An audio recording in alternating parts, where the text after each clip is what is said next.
So very good morning to all. This is the fourth day of our AICT Hotel Faculty Development Program. We are fortunate enough to get Professor G. Anjaney Swamy as today's session speaker. It's my privilege to introduce Professor G. Anjaney Swamy. Professor G. Anjaney Swamy is currently the Dean at Central University of Andhra. With a career spanning 4 decades, Professor Anjaney Swamy has made significant contributions to teaching, training, research, and social service in tourism academia. He pursued his bachelor's degree from JKC College, Guntur, then completed his master's and PhD from Andhra University, Visakhapatnam. Further, he joined as a faculty at VRS and YRN College, Chirala, before joining the School of Management of Pondicherry University as a faculty in the year 1988. In a span of 32 years of Professor Swamy's service at Pondicherry University, most of it has been intertwined with the Department of Tourism Studies, DTS, which dates back to its inception as the Center for Tourism Studies in 1991.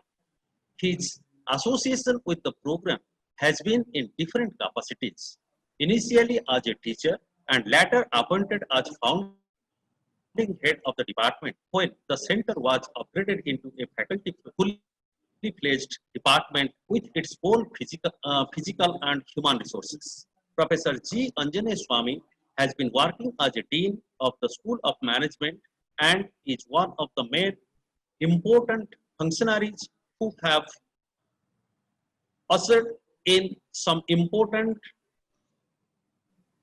charges and new courses in the university. After his superannuation, he is currently associated with the Central University of Andhra. He has authored several books and papers in the fields of indigenous tourism, rural tourism, heritage tourism, and medical tourism and tourism marketing.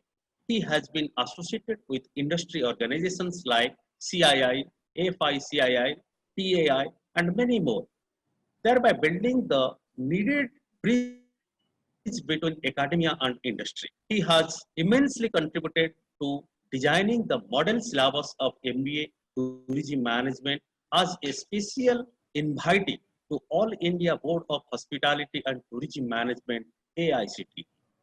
His doctoral students, well trained under his nurturing and rigorous care, have gone on to become productive scholars, academicians, and industry professionals. His participation in academic sessions across the country and abroad has been acclaimed and appreciated as enriching the deliberations everywhere. His message to the students is look beyond placements and envision yourself as the change leaders rather than change followers. For it is always more sustainable to train someone to fish rather than to feed them fish. With these words, I would request sir to continue with the session. Over to you, sir. Thank you, Dr. Himanshu Bhushan Rao. At the outset, I am deeply beholden to Honorable Vice Chancellor of Mizoram University, Professor K.R.S. Sambaswarao, a good friend of mine.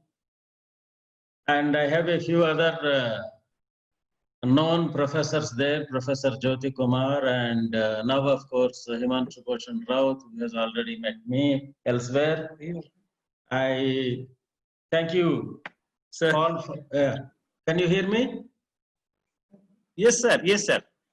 I thank you all for giving me this opportunity to share a few of my thoughts on a contemporary issue like entrepreneurship development. Initially, I was asked to speak on the various schemes of the government to promote entrepreneurship. And on later thoughts, I felt it is better to change the topic because if I go on speaking on the schemes of various schemes of the government, both central as well as state, to promote entrepreneurship, I don't think there is any space for the teacher's creativity, the speaker's creativity. It is just narrating the various schemes of the government, which are anyway available in the various websites of the government. Therefore, I sought for a change, and Dr. Himanshu Bhushan Raut very readily conceded my request for a change of the topic, and therefore now I settled for entrepreneurial myths and the realities. And I will give you a small anecdote. There was a huge animal, and a few gentlemen claimed to have seen that animal. When asked to narrate, how does it look like, its shape, size, and color, each gentleman gave a different description of what they had seen. And the same applies to entrepreneurship also. Though we have been teaching and talking a great deal about entrepreneurship, at least for the last 3 or 4 decades, the exact meaning, interpretation, and understanding of the concept still remains elusive. And different people look at the entrepreneurship concept in different ways, largely influenced by their backgrounds. But one thing is very clear, and that is the realization on the part of the policymakers all over the world that entrepreneurship is the key for economic development. The resources, the different types of resources, the material resources and the human resources that the countries are endowed with do not help the nations to go anywhere except all these resources are properly put to use and galvanized into action in a systematic manner. And that is the function of entrepreneurship. An entrepreneur is one, as we all know, who is good at identifying the opportunities and exploiting them. Mankind's development over the centuries largely owes to the creative minds of people, that is the entrepreneurial zeal of the people. And from the nomad stage, moving around here and there in search of food,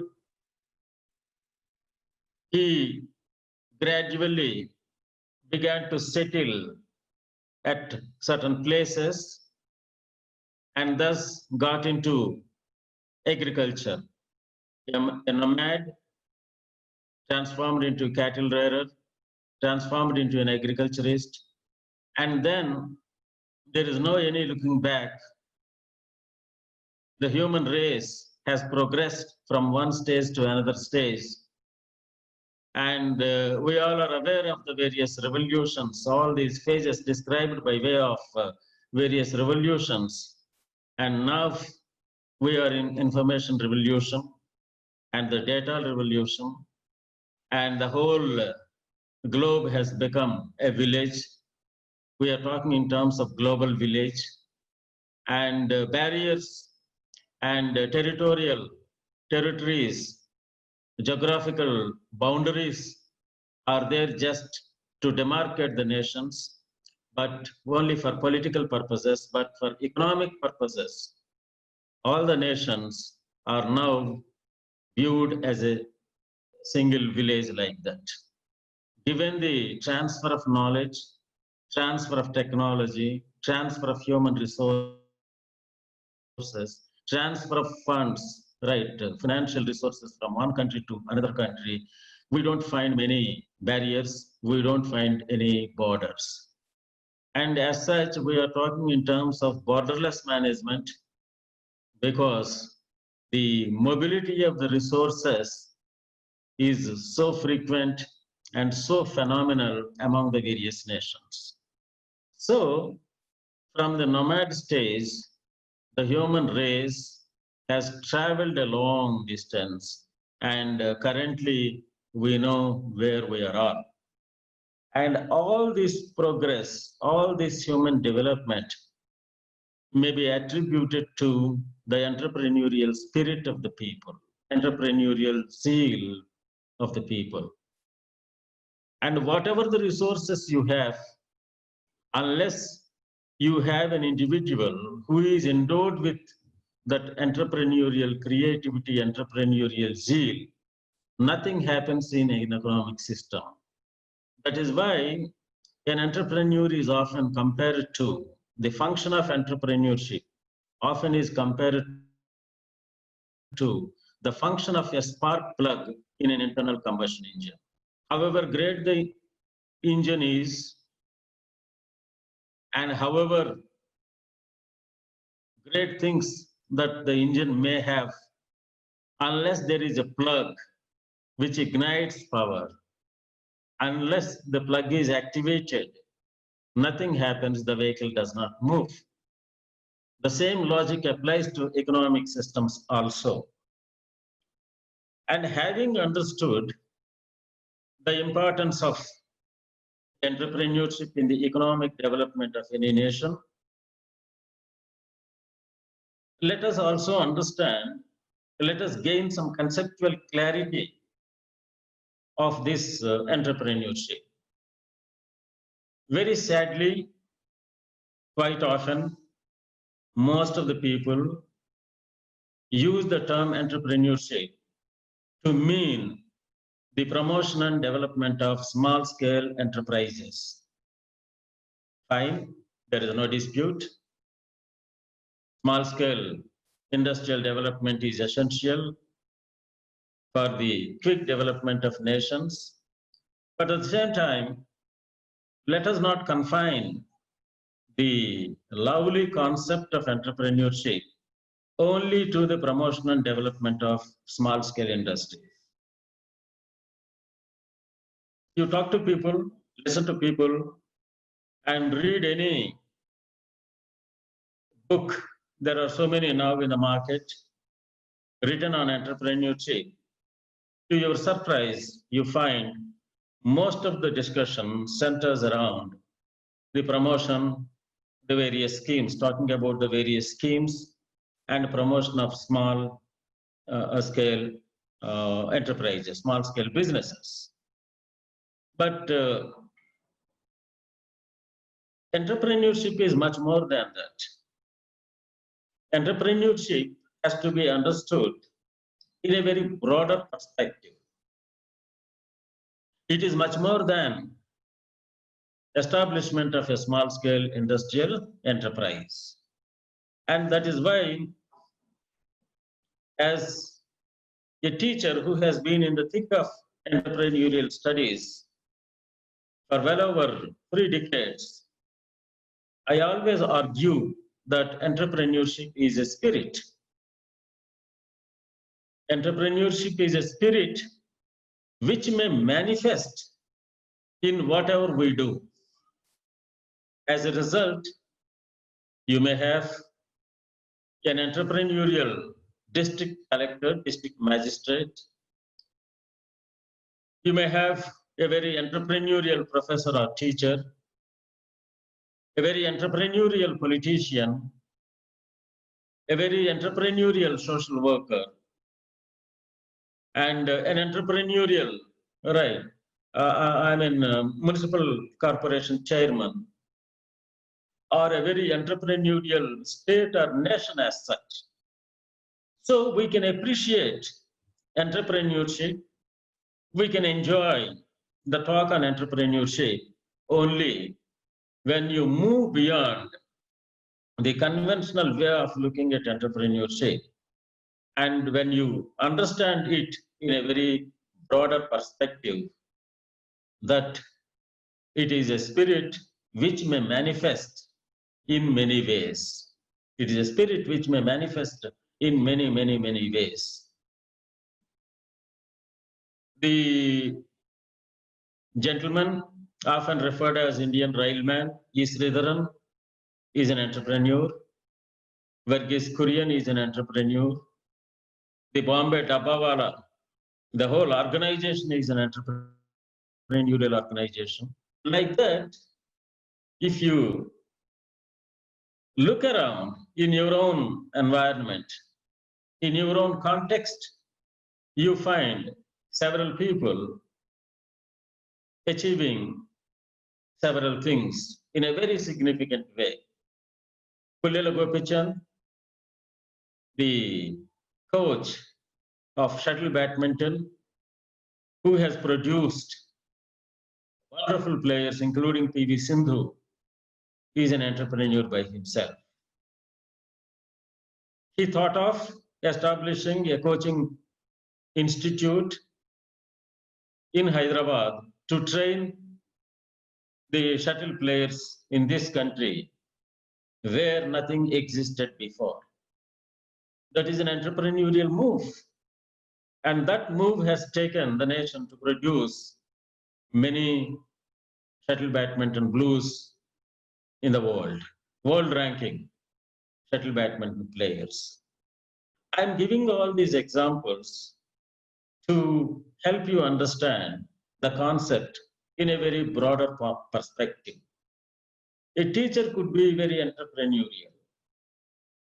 He could be very entrepreneurial in reaching out to the students, in tickling their imagination, and in making them relate the various variables of the environment in a very effective manner than before. Thus, every one of us, it is an instinct. It is an instinct, it is a spirit, and we are all endowed with that potential. The only difference is in terms of the degree of exploitation of that potential or that split, which is already within ourselves. So, there are several misconceptions. When we studied during our days of education, there was not much talk about entrepreneurship, leave alone a course or a program organized exclusively on entrepreneurship. And now in the last 30 to 40 years, at least 30 years, not 40 years, we have made significant progress. We have an Institute of Entrepreneurship, and entrepreneurship as a course is introduced in many business schools. Entrepreneurship training institutes have come up, and entrepreneurship programs, exclusive academic programs, MBA in entrepreneurship, right, is offered now in some places. So we have come a very long way. We have come this far precisely because we have fully realized the significance and importance of entrepreneurship in the present day context. There is no any dispute, there are no any doubts, there are no any apprehensions. There used to be some apprehensions. People used to be skeptical. Say in my own Pondicherry University, when I introduced this program, an elective course in the MBA program, my vice chancellor asked me, he is a scientist, he asked me, Swami, how can you teach entrepreneurship? Can it be taught? And it was a big surprise to him, and it took some time for me to convince that it is taught, entrepreneurs are made, and entrepreneurship is now evolving itself into a distinct body of knowledge. So that was the time, and we have crossed all those stages, and now there is a realization on the part of the people all over the world how entrepreneurship is relevant and how the human race has to be awakened and enlightened and how individuals need to be tickled so that they embark themselves on various creative exercises which may lead to finding very innovative solutions to the problems faced by the people all over the world. So therefore, the key is entrepreneurship. The key is entrepreneurship, and I would even say you have only one type of explanation for the development and underdevelopment of nations. And if some nations have progressed so well and have advanced so much, and if some nations are lagging behind, and if some nations are reeling under poverty still in the 21st century, obviously the explanation could be along the lines of entrepreneurship.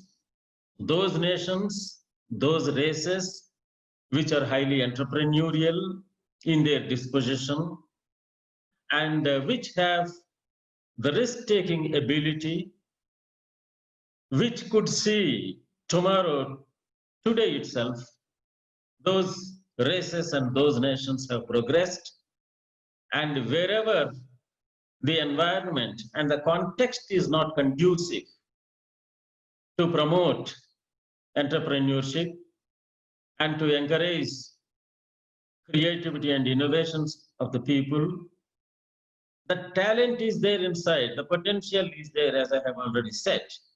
But the conducive environment, wherever there is a conducive environment, the spirit blossoms. And wherever the environment is not conducive, the spirit gets stifled and it gets blunted. That is the explanation for the reasons why certain nations have progressed and why certain nations have not progressed. This is how I look at it. Though we have traveled some distance in terms of accepting entrepreneurship as a body of knowledge, as a practice, as something which could be taught, as something which could tickle the people and drive them towards entrepreneurial pursuits.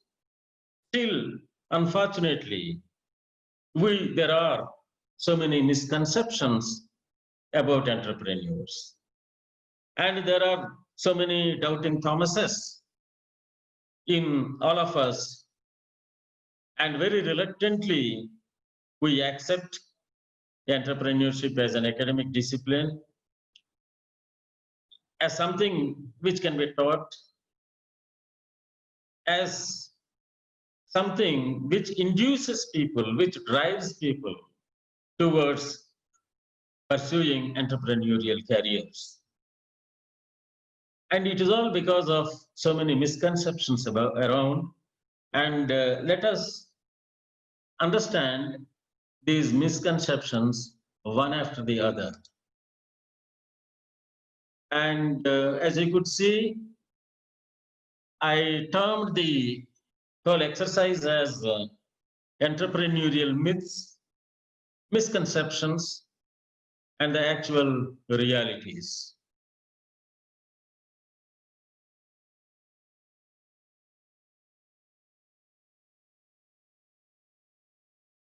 So, myth number one, entrepreneurs are born and not made. Quite interesting, isn't it? And there was a time I'm sure that many of the participants are from management discipline, and they would agree with me when I say the same type of misconception was there for management education also. Several decades ago, when management education was introduced, when programs to develop professional managers, academic programs were introduced in the universities, then also there was this debate whether managers are born and not made. And probably the same debate is carried forward and stretched to entrepreneurship also, wherein now people express many doubts. People raise this question whether entrepreneurs are born or made. It is true. Entrepreneurs, right, are born. There is no any dispute. But at the same time, you have to examine the context. Few decades ago, when there was several needs in the market, human needs, and when there were no products and services to satisfy those needs, whoever produced which could reasonably satisfy that need could establish a business organization. The Fords, the Tatas, and Kellogg's, there's so many people all over the world. They could establish organizations, and there was a felt need, and a product was there, and perfect, everything went on well. And the story continued. And with breakthroughs, with several breakthroughs and significant developments in science and technology, transport facilities, telecommunication facilities, the face of the world has changed. And competition has intensified in every industry, so much so that unless you are trained, unless you are oriented, unless you are updated with advancements of science and technology and the various other developments, you can't be an effective businessman in 21st century. That is one reason. If you look at the corporate history,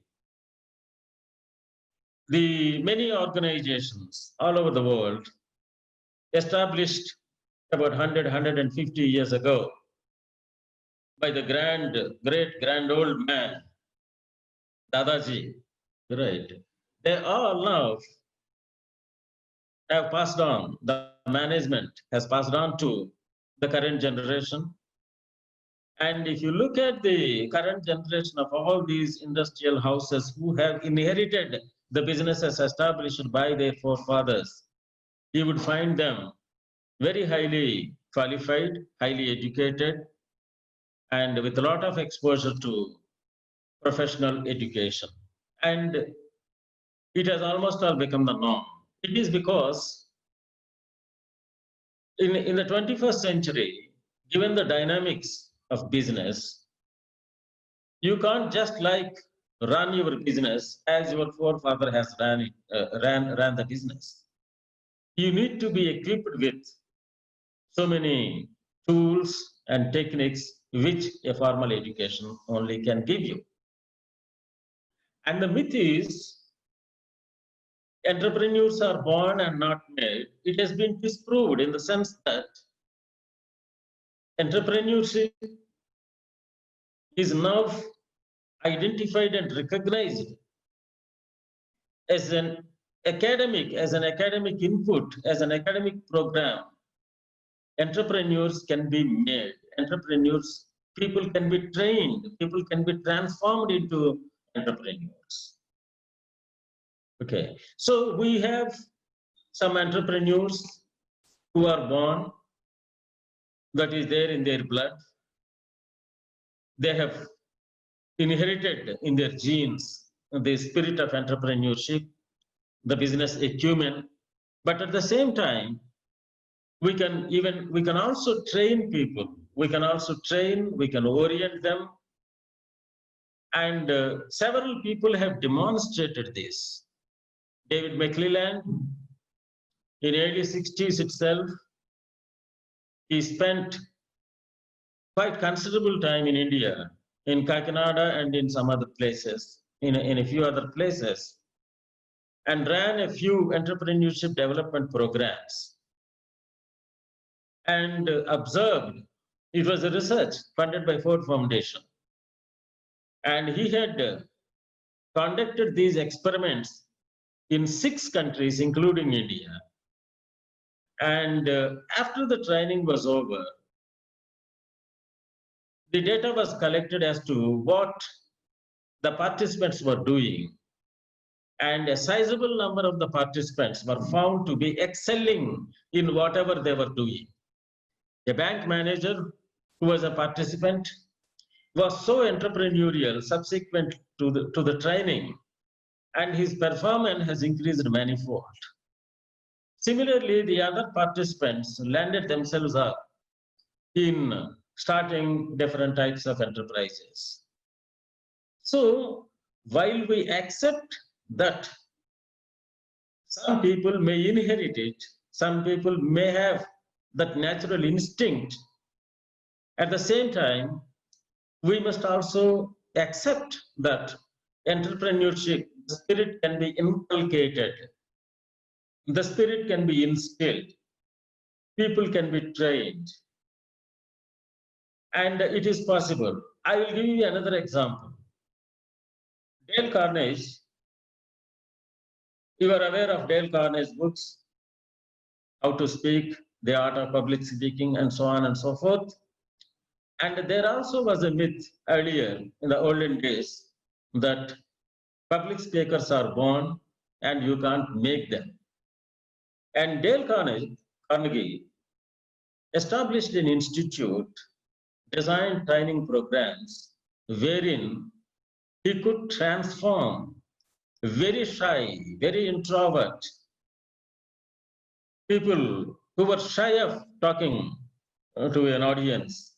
All such people, right, even were transformed into great speakers.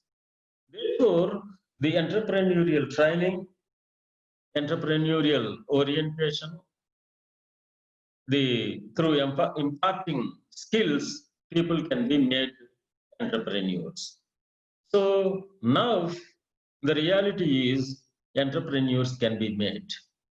That is one reason probably your organizers have conceived, right, this faculty development program on entrepreneurship in tourism and related businesses, which means they are confident. It is amply clear that the entrepreneurship development programs are now conceived and organized in a very big way, fully confident of the fact that entrepreneurs can be made. Okay, you have several examples here, right, like this Sarath Babu, and how entrepreneurial, the next slide, Sir, one second. And these are all a few examples I have chosen to drive home the point more clearly. And see this, he has not inherited business. This Sarath Babu, son of an Angalwadi teacher in Chennai, he graduated from BITS Pilani and IIM Ahmedabad and started with just 2,000 rupees with a small outlet in Ahmedabad. And his mother raised him, you don't believe, by selling idlis and some eateries, right, going around in a carrier, selling those things in the Chennai slums where she lived. Born into such a family, not known for business, not known for any great business credentials, this boy, in spite of getting so many offers in IIM Ahmedabad, employment offers, he chose to get into the business, the food business, the business that his mother was in a very humble way and raised him. He wanted to get into the same business, and he has now become a very prominent entrepreneur in food business in South India, catering to many of the corporates, including Infosys, Wipro, like. And this Murugavelu Janakiraman, see, he also is not from, he also, right, is not from any business family. He started this BharatMatrimony.com, and you all know we have in the north Shadi.com. And this morning only I was reading somewhere about a company, InfoEdge. It is an important player now in online businesses. Naukri.com, Zomato, Jeevan Sathi, okay, like that. These websites, portals, this InfoEdge has created. So also this Murugavelu Janakiraman, he has created, right, this website, BharatMatrimony.com. See, these are all from very humble families, in no way connected to any business, not known to any business. It is just an idea which crossed their mind, catapulted them into very prominent business man of the day. And these are, I mean, in the sense that, as I said in the beginning itself, entrepreneurship involves identifying an opportunity and exploiting that opportunity for the social good. And in the 21st century, given the new realities where many of us leave our native places, native districts, native states, and work in different far-off places, there is a sort of disconnect among the people. And some of the families are uprooted, and they don't have the contacts, the social networks which used to be earlier. Therefore, there is a market gap, and something, right, has to be created for that. And he called it Bharat Matrimony, right, wherein now several thousands and thousands of people are using this site and they are getting married. There is a social need. The social need is due to the swift socio-economic changes that have taken place in the society. And he has identified this as a need, and he has created that. Okay, so C.K. Ranganathan, you might have heard of it, son of a school teacher in Kadalur near Chennai. And most of you must be aware of this brand, Kevin Care. And you know, this humble entrepreneur, 35 years ago, he initiated this sachet revolution in this country. And for the first time in the country, right, he started selling shampoo, right, in a 1 rupee sachet. Till then, there was no any sachet, right, form of sachet mode of packaging in the FMCG sector. And we had tins, we had bottles only. And he realized that shampoo till then was a very high-end product, largely meant for urban, high-heeled elite. He realized that there is a need for shampoo from the people, common man in the street and common people from rural areas also.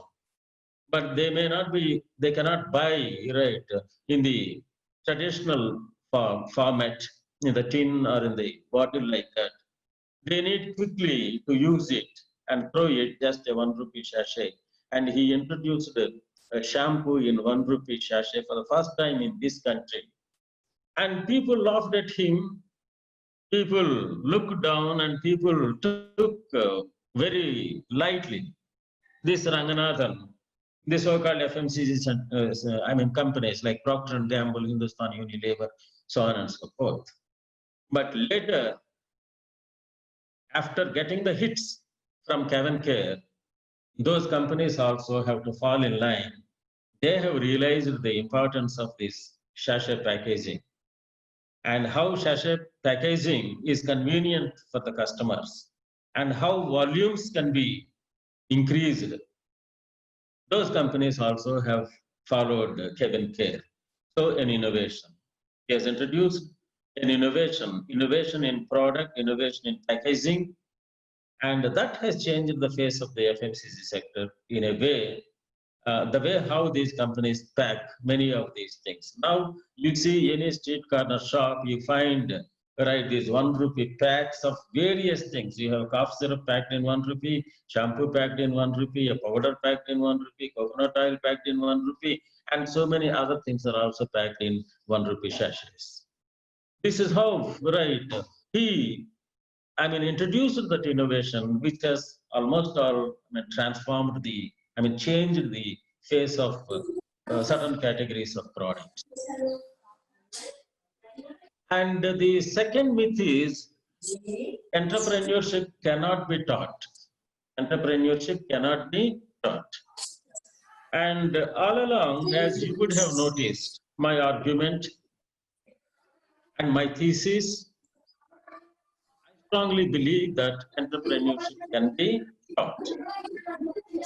We now have adequate literature, and much of this literature is based on research conducted in various countries and in various sectors, which fully convinces now that there is a discipline, there is a body of knowledge. And the body of knowledge here relates to entrepreneurial motivation, how entrepreneurs can be motivated, what factors motivated an entrepreneur, and how entrepreneurs' thought process can be changed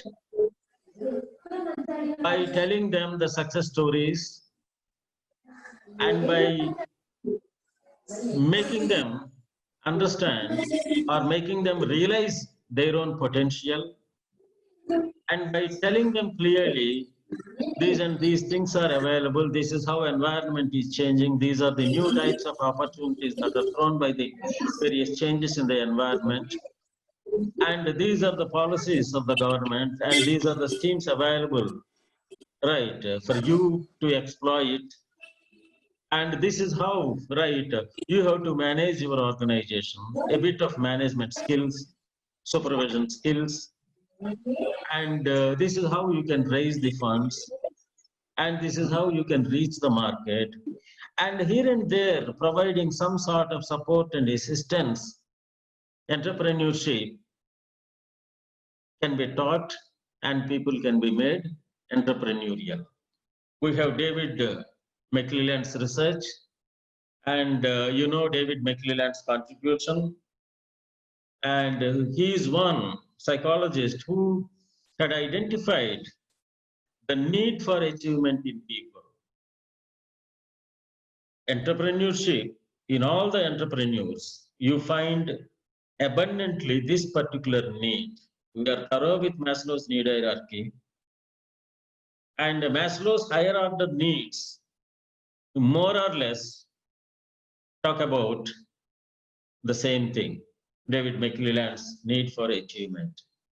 So the in all the entrepreneurs, you find this particular need very abundantly, what we call need for achievement. People are driven to achieve something.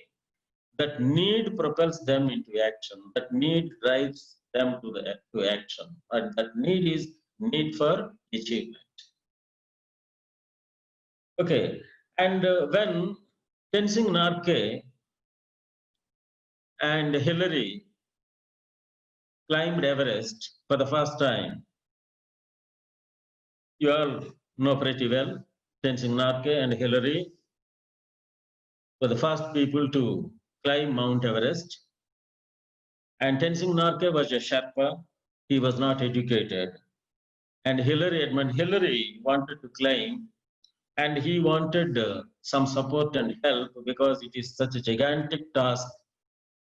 And with all his fears, right, and the land, topography, all these things, he wanted the services of this local man, Sherpa, who was well versed with the topography, who knew the whole thing like the lines on his palm.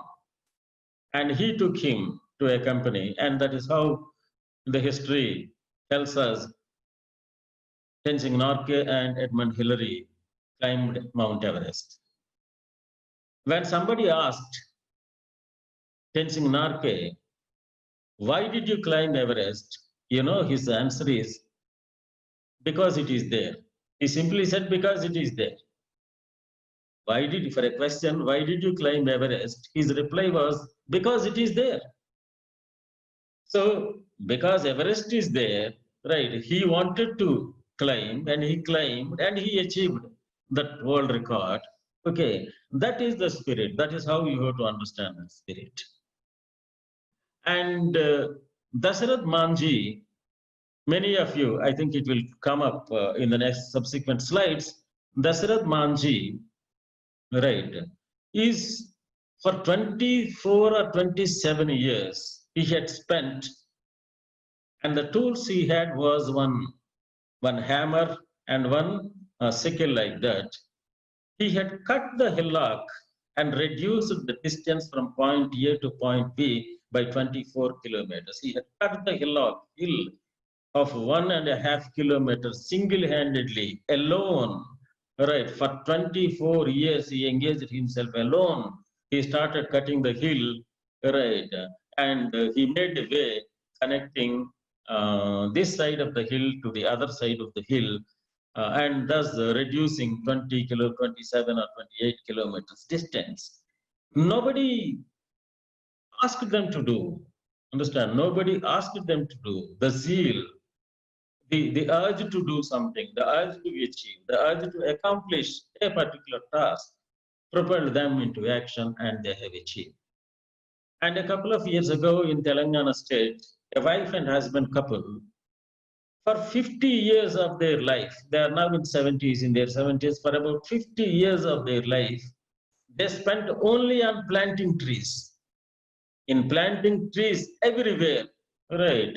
And they used to carry the plants of different varieties, and they kept on planting those and watering them and nurturing them. And Government of India 2 years back, in recognition of their services, awarded them Padma Shri. Okay, nobody asked them to do, right? It is some innate urge, the urge to do something, the urge to achieve something. Entrepreneurship also is like that. When this country was not in a position even to dream, even to imagine, to produce iron and steel, Jamshedji Tata, 100+ years ago, in the godforsaken place, Jamshedpur Jengil, right, he could, right, start this Tata Iron and Steel Company. He could visualize, he had a dream, he started that, right, on the horseback, he surveyed the land, right, and he started, producing iron and steel. 100+ years back, you please understand. At a time when nobody ever thought that India could make, right, iron and steel. So, we have people, right, who are possessed with an idea, right, who take a plunge and who always try to do something remarkably, right, significant. And the entrepreneurial story all over the world is entrepreneurial history all over the world is fully replete with stories like that. And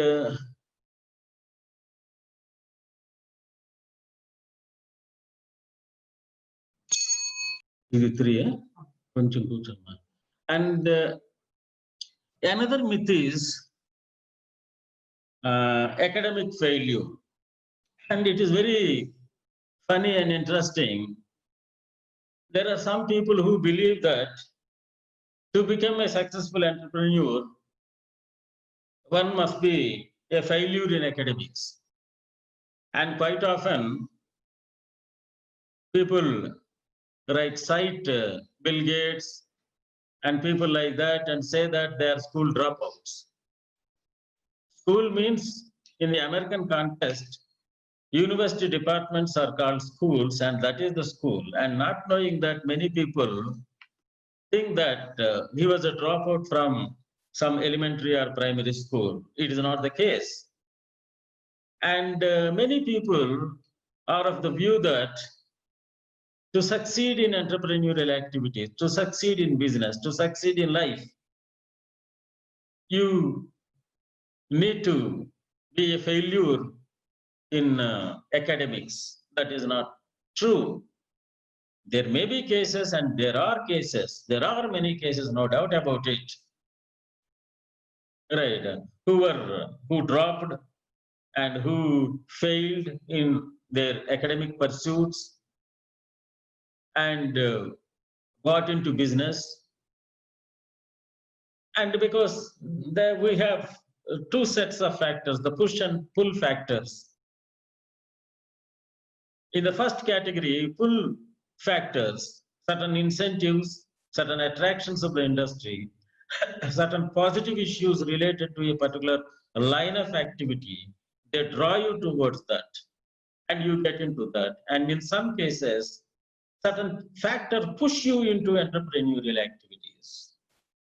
Accordingly, we find people from broken families, from less privileged, underprivileged segments and societies, and out of compulsion, because they don't have anything to lose further, out of compulsion, and the context drives them to take some risk because they don't have much to lose.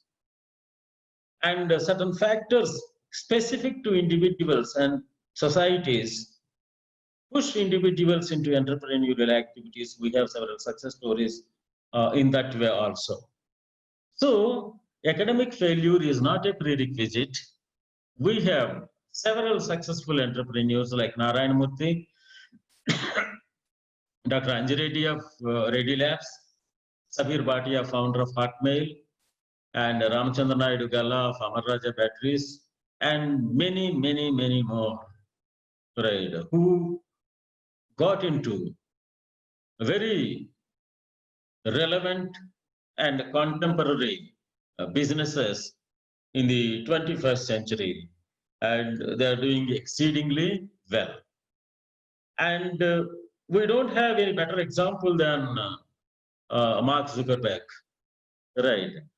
And it is all a fascinating story how Zuckerberg, right, started the Facebook, and now how Facebook has become a very interesting darling of all the people all over the world.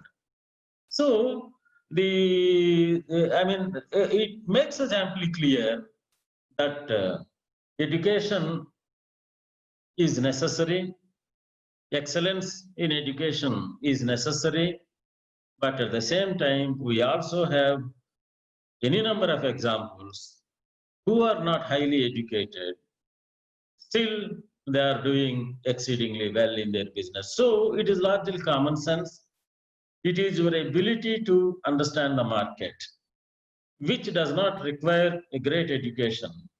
But if you are educated and if you know, you certainly have some advantage over the others, right? You can have head start, right? And you can very comfortably negotiate, right, yourself, and you can be very comfortable in the globalized context of business. Therefore, let us not think that one has to necessarily fail in academics to excel in business. And this is again another thing. All entrepreneurs need money. So you ask anybody, why don't you do something? Why don't you try to be on your own? the quick reply is, where is the money? Where do I get money? So very interesting. The highest degree of entrepreneurship you could find in people who had started their businesses with empty pockets.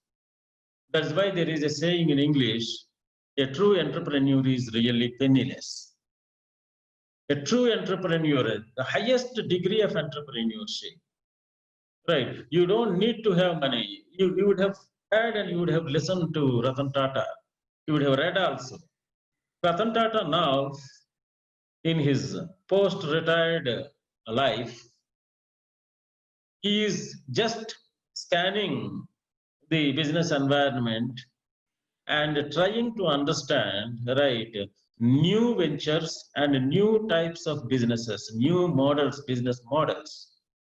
And wherever someone introduces something new and floats, a new product, floats a new company, right, in a very early stage, convinced of the potential of that business, Ratan Tata is investing in such companies. Ratan Tata and then so many others. We have venture capitalists. Some of the people have a lot of money, tons of money, but they do not know what to do with the money, right? And they invest in great ideas, great business ideas. They invest in great business ideas. Wherever they come across with a wonderful business idea conceived by a particular lady or gentleman, right? They don't mind to invest. And many first generation, top class businesses have come up in the new and frontier ages of business. As I said just now, a little while ago, the InfoEdge company. InfoEdge company, nothing. I can give you another example, right? Redbus In. Many of you, right, must be using this site, Redbus In. Of course, now these COVID days, we are not using that site very much because we are not traveling. But you just look at the Redbus In concept. This Redbus In founder, a BITS Pilani graduate, was working in Intel Bangalore. And during the Pongal festivals, vacation, right? Pongal or Sankranti called in South India is a very important festival where people working in different places prefer to go to their respective native places and spend there for a week or so in the midst of their dear and near ones. And he was working in Bangalore, right? He wanted to go to his native place near Hyderabad. He did not get a bus ticket nor a train ticket, and there was no any mode of transport for him. He did not own a car at that time. Okay, frustrated for not getting a seat in the bus or a seat in the train, right? He introspected himself. He asked himself, what is this? So there is something, there is a need. We can address this need. He conceived the idea of Redbus In, and then it is a success story. It is great success story, wherein several millions of people are booking their bus seats, right, in the Redbus In. Similarly, MakeMyTrip.com. Similarly, Oyo Rooms, OYO, Oyo Rooms. Make My Trip and Oyo Rooms. Make My Trip does not own even a single room.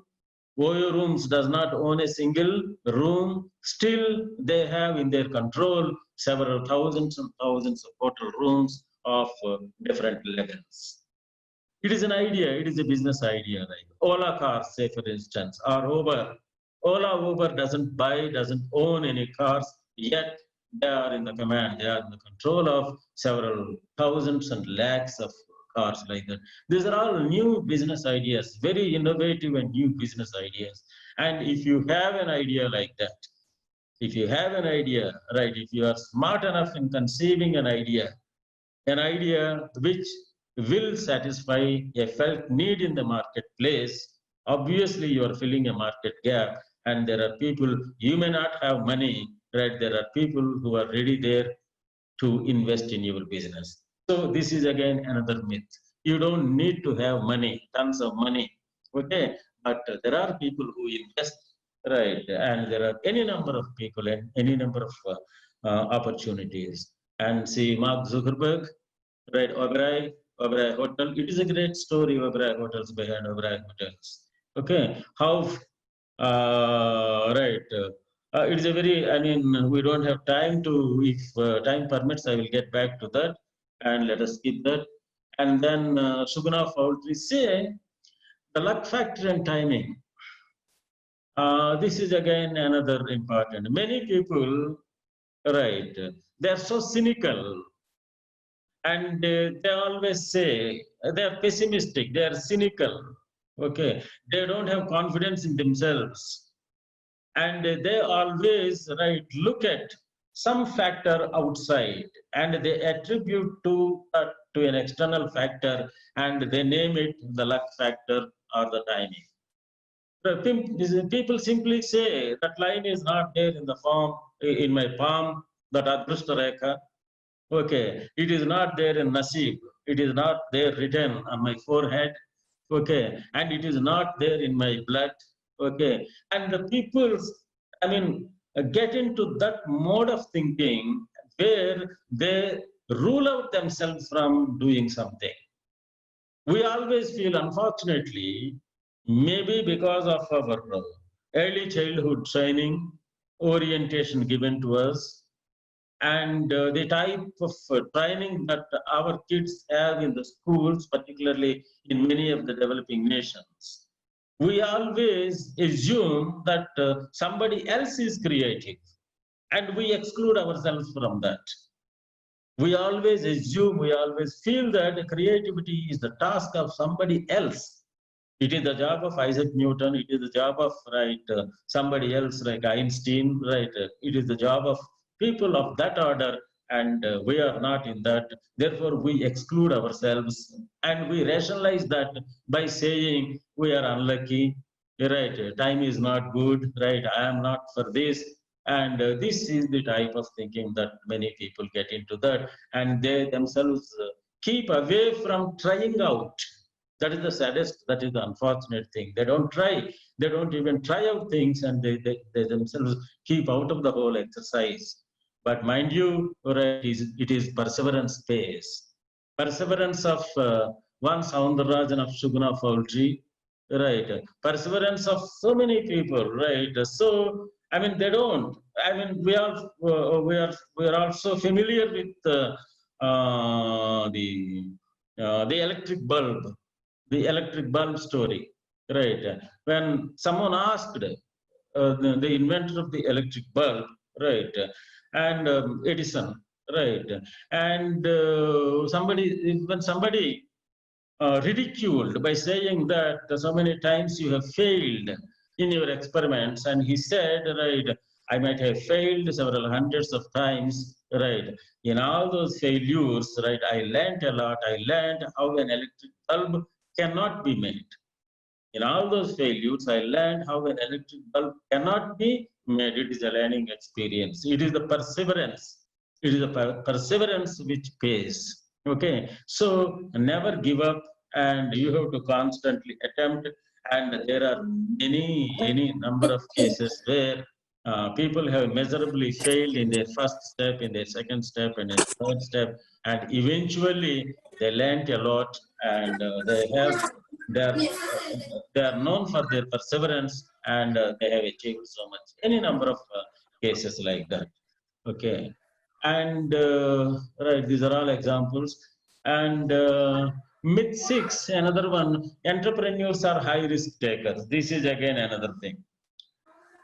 And these are all some sort of misunderstandings, and people never try to clearly understand. Entrepreneurs do take risks. There is no any dispute. We can't say, we can't deny that. But what type of risk they take? The risk is qualified here. They are not speculators. Entrepreneurs are not speculators. Entrepreneurs are not gamblers, where they keep a lamp right in the open air and leave it to the god. Okay, it is not like that. Entrepreneurs always take calculated risks. They take calculated risks. They know clearly, right, their strengths. They know clearly where they want to go. That is the objective or the goal. and how by using their energies and strengths they can reach that goal, and step by step, right, they try to reach that goal. They take a calculated risk. Even if they fail, they don't lose the shirt. They are not thrown into the streets like paupers, because they take a calculated risk. If you don't take a calculated risk, and if you bet everything right on a particular thing, and if you lose, obviously you are on the streets. Okay, so entrepreneurs, right, are not high risk takers. They take always moderate risk. That is called in entrepreneurial language, in quotes, moderate risk. They take moderate risk. They take calculated. They take calculated risk. They take moderate risk. And we have Verghese Kurian. Verghese Kurian, the milkman of India. You know, the great revolution. If we are self-sufficient in milk production, and if you and I, regardless of where we live, get our milk packet regularly every day morning, come rains, come drought, come cyclone, it is all thanks to the Verghese Kurian's vision and dream of making this country self-sufficient in milk production. He had introduced the whole revolution started in Gujarat state in Anand. The Amul brand he has given us world famous, world class brand, Amul brand, and it was a great innovation.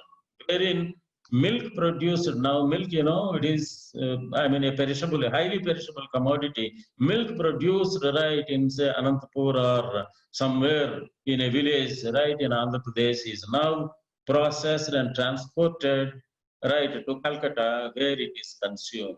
The whole, now we have the milk grid, where milk produced in one pocket, one corner of the country is transported to another, and there are so many byproducts of milk. You have so many other products. So the whole industry is redefined. The whole industry is redefined with a very excellent time-tested business model, thanks to Verghese Kurian. Similarly, E. Sridharan is a metroman. Metroman Sridharan, right? In the world, right, he is one of the most sought after, right, engineer, right, who has thoroughly understood, right, the art of, right, installing or constructing these metro trains in this country, right? Be it Delhi, be it Hyderabad, be it anywhere, right? Despite his age, right, he is the most sought after man, right? Wherever a particular state government or national government wants to start this metro trains, Sridharan is invited, and his services are sought. Similarly, ITC's e-Chopal started off in Madhya Pradesh state, where at a vantage place in a prominent, in a big village like that, ITC has started this e-Chopal, a Chopal mandi.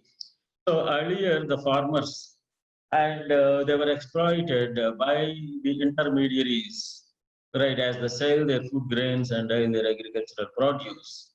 And in that place, ITC has established this e-Chopal, it is called e-Chopal, in prominent villages across the state of Madhya Pradesh, wherein, right, complete information is available and farmers bring their produce. There is a lot of transparency, and the farmers sell the produce there and get money. And from the money, they buy so many things there in the ITC Chopal, which are arranged by ITC, which are put up for sale in the ITC.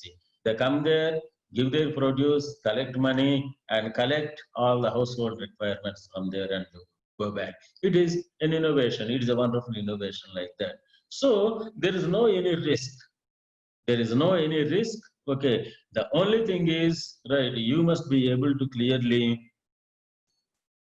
understand the pulse of the market, the need of the market. What exactly is the need of the market? If you are smart enough in identifying that need, I am sure that anyone can create history. And entrepreneurial history is like that. And another myth is typical entrepreneurial personality. There are to richer stories. typical entrepreneurial personality. This is also again another. There are rags to riches stories, and there are also entrepreneurs from elite segments of the society. It need not necessarily be rags to riches stories. And another thing, this is how we rationalize and we advance different types of arguments. For one to succeed in entrepreneurial journey, one must be from a good family, one must be from a wealthy family, one must have good contacts, right? One must have this and that, right? All these things. These are all humbug, right? These are all not the things. We have so many cases where first generation entrepreneurs have made it so big, not known in any way to business, and they have succeeded excellently in business. So there is no any typical one type of entrepreneurial personality, one category of people, one type, specific type, right, with these characteristics, a long list. One must be this, one must be this, one must be that, and all these things for one to succeed in business. It is a myth again. It is a misconception. Anyone can become an entrepreneur. Anyone can become an entrepreneur, as we have several thousands of cases who have become great entrepreneurs. Great entrepreneurs. See, the Chinese can't speak English as well, but isn't the world running after them? The question is, language is not a barrier. Language is not a barrier, right? And your birth is not a barrier. Your pedigrees is not a barrier.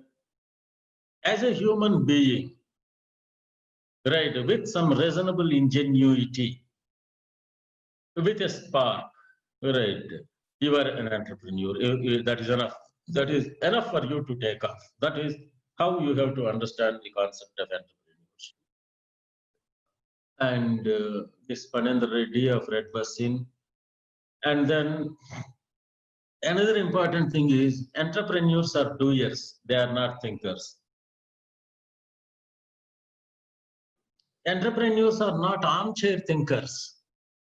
Understand? We have a category of people who are just armchair thinkers. They are good at thinking. They don't do, right? I mean, they visualize and they do something, right? They talk and all those things. But entrepreneurs are doers. Particularly in the initial years, till you find your feet in any entrepreneurial task, it is very clear that all rolled into one, right? Around the clock, 24 hours, okay? And you have to run around and you have to attend yourself to many things. You are a small group of people, like Narayana Murthy Infosys when he started, right? 4 friends joined together, and all the 4 friends, right, pulled up their meager resources. Some of them even pledged the jewelry of their spouse and pulled up a little money and started in Pune in a small apartment room. And there are any number of cases like that, entrepreneurial success stories. In all these success stories, you find this common thread where they don't have godfathers, where they are from humble families, where they don't have money, right? What they possessed abundantly was only the courage and the confidence. The courage, confidence, and the feeling that they can do, the feeling that I can do, right? We can do, right? That spirit that drove them. And there are so many examples. But this Agarwal Packers and Movers, you might have seen. Okay, and he has made a business out of it. And he understood thoroughly that these days people are working in far off places, different places, right? And this is a social change, and people, right, move from one place to another place in search of better employment, and they shift their families. And when they shift their families, they need to shift their luggage. And for that, why not we have a professional service, a product. He made a product out of it, and he has started this Agarwal Packers and Movers, and it is one of the leading companies in this movers and packers segment. Similarly, Sam Pitroda, father of modern Indian telecom. So if I am able to talk to you on this online, in this online class, and if we are connected so much, regardless of where you live, credit to a larger extent goes to the Sam Pitroda, an area technologist settled in abroad and who had done so much in the telecommunication sector. And Rajiv Gandhi, during his days, identified him and invited him and asked him to do something for the telecom industry of this nation. And Sam Pitroda thus changed the face of telecom industry. And mind you, in the last few years, there is no sector which has developed so fast, so aggressively as telecom sector in this particular country. And it is a huge revolution, right, in the telecom sector. Okay, it is all right to Sam Pitroda, Tenzing Narke, Manorilan Jain of Jain Irrigation, and Dashrath Manji. I was telling you the gentleman who had cut the hill right in Madhya Pradesh, right from one point to another, about 1.5 kilometer. 1.5 kilometer. I mean, each has a story to tell you. Each has a story. This man has an interesting story. His wife was not well, and he had to take her to the nearest hospital. And to take her to the nearest hospital, he had to travel circumventing the hill, which was about 24 or 26 kilometers. And he took his ailing wife, and by the time he reached the hospital on the way itself, and she died. And that was the feeling. And the loss, the great loss for him, that drove him and realized the need. Why not we? What is it that stands between my place and another place where the hospital is located, another place, big village? So this is the hill. Why not I cut this hill? And he engaged himself for 20 plus years alone cutting the hill, and he had cut the hill of 1.5 kilometer hill and paved the way, made the way, and connected these places. And see the story. Each entrepreneurial story, right, tells us something or the other very, very important. There are people from broken families, there are people from utmost poverty, and there are people, right, who were displaced. Many of the entrepreneurs in North India, in the Faridabad, right, in Haryana, Kurukshetra, in all those regions, most of them are the immigrants from Pakistan. At the time of Pakistan, as a result of partition of the nation, they had to leave Pakistan overnight. Right, they just collected their belongings, just like that, each one a bag like that. More than that, you can carry. Right, they traveled, they made their way into the country, and government at that time provided rehabilitation centers with some sheds like that. That is how they started their life. And in the last 50 to 60 years, that particular immigrant segment itself, right, has produced many, many entrepreneurs, great entrepreneurs. This is the theory of dislocation. There are several theories also in entrepreneurship: sociological theory, psychological theory, displacement theories, the push and pull factors theories, so on and so forth. So like that, right, you have, right, if you go deep into the entrepreneurial stories, okay, entrepreneurship literature, you would understand yourself, right, what is it that makes entrepreneurs, and what is it that has made some entrepreneurs, the people that are around. So, and the last one is entrepreneurship is manifestation of a spirit and not specific only to business. As I said in my introduction itself, entrepreneurship is a spirit, okay, and it manifests itself, right, in various ways. A.R. Rahman, right, a great entrepreneur in music. Baba Amte, a great entrepreneur, a social entrepreneur who fought against leprosy and who rehabilitated several thousands of leprosy patients. The patients were people who were afraid even to see and touch. Baba Amte lived with them and provided rehabilitation. And G. Viswanathan, VIT, academic entrepreneur, who has established a wonderful educational institution called Vellore Engineering Technology, and Mumbai Dabbawalas, Aravind Eye Care, Madurai, where the finest eye care, eye care hospital in the country is located. Dr. Mehta of Jaipur food fame, who made even people with amputated legs, by giving them a food, artificial food made by him. Even he made people dance. Sudha Chandran, so many people, in the movies, they could even dance also with the artificial limb or food arranged by Dr. Mehta, Padma Shri, Padma Bhushan, I mean, these are the contributors. There are, people like that you find in the society engaged in different tasks, not necessarily in business, in various tasks, and we call them entrepreneurs. We have social entrepreneurs, we have entrepreneurial teachers, we have entrepreneurial bureaucrats, we have entrepreneurial, social workers, thinkers, like that. So these are all some of the misconceptions that I thought of sharing you, and the realities. About the reality is different. Okay, there are misconceptions, and the reality is different. And let us understand the concept of entrepreneurship in the right spirit and in the right way, so that we can teach our students.